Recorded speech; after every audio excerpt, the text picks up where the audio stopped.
I ಮತಿಭಟನೆ ನಿನಗಿನ್ನು ಕಾಲ ಕೂಡಿ ಬಂದಿರುವುದು. ನಿನ್ನ ಮರಣಕ್ಕೆ ನೀನೇ ಕಾರಣನಾದ ಯುದ್ಧಕ್ಕೆ ಸನ್ನದ್ಧನಾಗಿ ಮುಡಬದೆ ನಿನ್ನ ಶಿರ ಹರಗಳದಿಂದ ನಾನು ಹುಟ್ಟಿದ ಸಿಗಲಿಲ್ಲ.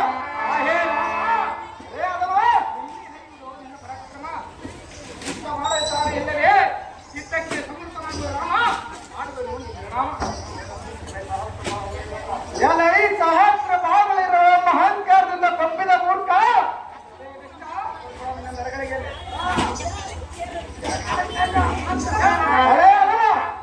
ಸಾಂಸ್ಕೃತಿಯಿಂದ ಯುದ್ಧಕ್ಕೆ ನಿಲ್ಲೋದನಾಗಲೇ ಅಲ್ಲವ ನಿನ್ನ ಶಿರ ಹರಗಳಿರುವ ಅದೇ ಪ್ರಕಾರ ಯುದ್ಧಕ್ಕೆ